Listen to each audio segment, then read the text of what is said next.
Today on WBLN News, Belen celebrates its Hispanic heritage, Pope Francis canonizes 7 new saints, Donald Trump and the Congress have threatened the Saudi government, and the Dolphins get a big win.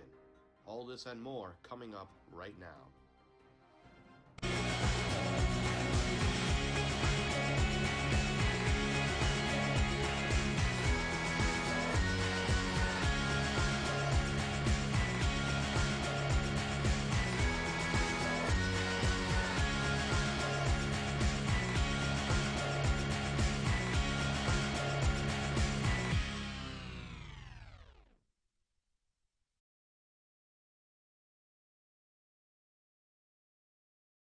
Good morning, Belen. I'm Danny Esteban.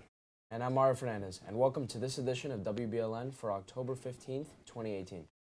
This past Friday, the Roberto Goizueta Athletic Center was transformed into a beautiful cross-section of Latin American cultures. The student presentations were on display, as well as lots and lots of food from all over Latin America. It is a tradition Belen has held for the past 30 years. The busy weekend continued on campus as Belen hosted the 7th grade Grandparents' Day. Students and their grandparents celebrated Mass, played games, and enjoyed each other's company on campus. A historical ceremony underway in the Vatican. Pope Francis is canonizing 7 new Roman Catholic saints. It's a diverse group including Pope Paul, Reverend Archbishop Oscar Romero of El Salvador, and a teenager who dedicated his brief life to helping others. Pope Paul implemented the Second Vatican Council reforms. Meanwhile, Archbishop Romero was a critic of El Salvador's military government. He was murdered while celebrating Mass in 1980. The ceremony comes as the Catholic Church is mired in a sexual abuse scandal. Pope Francis accepted the resignation of the head of Archdiocese of Washington, D.C., Cardinal Donald Wuerl, Friday over his role in handling sexual abuse allegations in the church. Enrique Soria is back in the studio with more on Hurricane Michael. Good morning, guys. Many people remain unaccounted for in Florida following Hurricane Michael.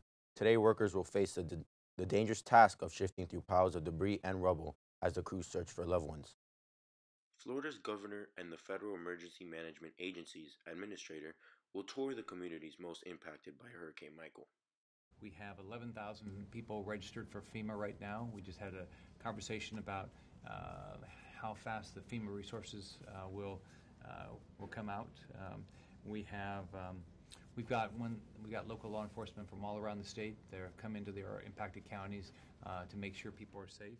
President Trump is expected to visit Florida today, October 15th, as the death toll continues to rise. Officials say it could be days to weeks before everyone is accounted for. The lack of power and spotty cell phone service add to the challenges of emergency response crews. A lot of our homes, a lot of our families have been displaced, homes have been destroyed, damage has been everywhere.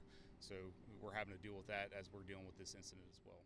As people return to the rubble of their Florida Panhandle communities, residents are lining up at community centers for bottled water and ready-to-eat meals. The governor is assuring the people that there is help for those in need. We've distributed about 2 million meals, I think it's 1 million gallons of water. We're making sure there's fuel around the state. So I know everybody wants to get back to their house. You got to be safe. Reporting for WBLN, I'm Enrique Soria. The Saudi journalist whose disappearance in his country's consulate has caused alarm in Turkey, the United States, and elsewhere. And now Donald Trump and Congress have threatened the Saudi government, saying that they will take action if the Saudi government is behind his disappearance. Jamal Khashoggi, a critic of the Saudi government and journalist, vanished on October 2nd after visiting its consulate in Istanbul. U.S. President Donald Trump said he would punish Saudi Arabia if it were found responsible for killing him. Marco Rubio then followed this up, saying, if Donald Trump doesn't do anything about it, he and Congress will. For the U.S. government to take strong action. But here's the bottom line. I believe the Trump administration will do something. The president has said that. But if he doesn't, Congress will. That I can tell you with 100% certainty, with almost full unanimity across the board, Republicans and Democrats, there will be a very strong congressional response if, in fact, the Saudis lured him into that consulate, murdered him, cut up his body, and disposed of it. There is going to be a very strong congressional response. Saudi Arabia is now receiving multiple threats from the U.S. government. How will they respond? We will find out. Just scoop for today. It's homecoming week. Let's look at the schedule for the rest of the week. Throwback Threads Tuesday. T-shirts must be worn under any and all sleeveless jerseys. October 17th, Onesie Wednesday. Onesies should be appropriately sized and themed to be worn at school. October 18th, Tropical Thursday pep rally. All tropical attire should meet the guidelines. And October 19th, the homecoming game of varsity football versus Felix Varela High School at 4 p.m. at De La Cruz Stadium. All students must be dressed respectfully each day. No shorts, tank tops, Crocs, hoodies, flip-flops, hats, caps, or ripped clothing will be permitted. Only slacks, jeans, or school pants are allowed to be worn. Any student not within the described guidelines will be asked to change into regular school uniform and may be issued a penance-all. If you have any questions, contact Mr. Jordan. Registration is now open for the 7th annual Battle Like a Wolverine 5K presented by Auto Nation. Registration for the Battle Like a Wolverine 5K is online at belenjesuit.org/battlelikeawolverine. The last day to register and be guaranteed a t-shirt is September 26th. The last day for online registration is October 10th. Those wishing to support the cause but unable to attend the 5K can make their contribution online by choosing the option Stay at Home. The 5K will take place on the Belen Jesuit campus. The starting and finish line is at De La Cruz Stadium. The 5K will begin promptly at 9 a.m. Pre-registration is $20 and same-day registration is $30. The Ignatian Center for the Arts presents the Belen Bands in concert for the Rock the 70s party in the amphitheater on Friday, October 26th at 7:30 p.m.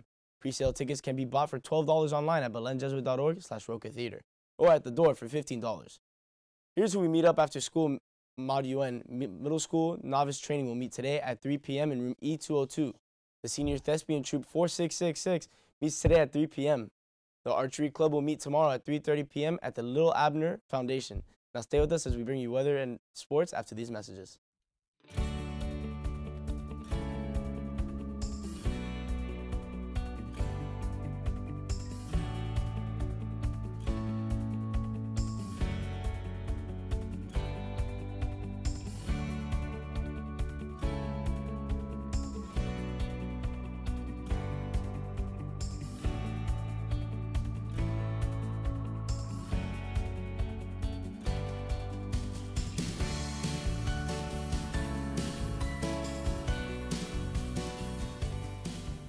Morning, Belen. Here's your weather for today. Today we're going to be seeing a high of 88 degrees with a 20% chance of rain with partly cloudy skies. Looking on later tonight, we're going to be seeing a high of 80 degrees with a 10% chance of rain, also partly cloudy. Looking on throughout the week, we're going to be seeing highs in the upper 80s with partly cloudy skies throughout, except for Wednesday with isolated thunderstorms. That's all for your weather. Now to sports.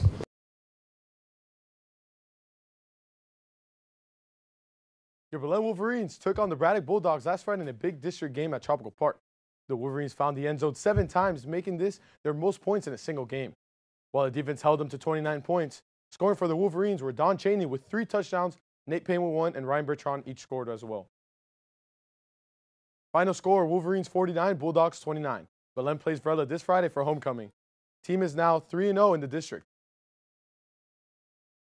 The Belen cross-country team won another last-chance invitational at Lake Mineola High School. The team scored 37 points in the elite division. The team was led by freshman Adam Mogulus, who finished second in a time of 15:54 for the 5K course. The field included 19 teams. This is the 7th major invitational win for Belen this season. The team has one more major meet before districts. They are currently ranked first in the 3A class for the state. The 2018 Belen Jesuit golf team has concluded.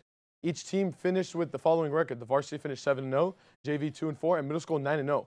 The varsity team now heads into the postseason with districts today. Regionals on October 22nd, the state championship on November 2nd and 3rd. Miami Dolphins won in a thriller overtime game yesterday against the Chicago Bears. As their starting quarterback Ryan Tannehill is out indefinitely, bringing back backup quarterback Brock Osweiler. Fins went down early, but thanks to the Dolphins receiver Albert Wilson 2 long touchdowns, they were able to send the game into overtime.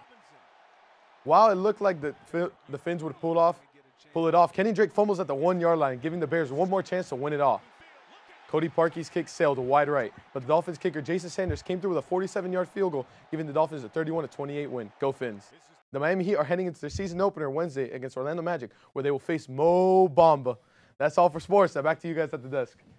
Thank you, Pinto. Make sure to follow us on Instagram, Facebook, and Twitter. That's our news for today. I'm Danny Esteban. And I'm Mario Fernandez. And from everyone here at WBLN, have a wonderful day and stay golden, Wolverines.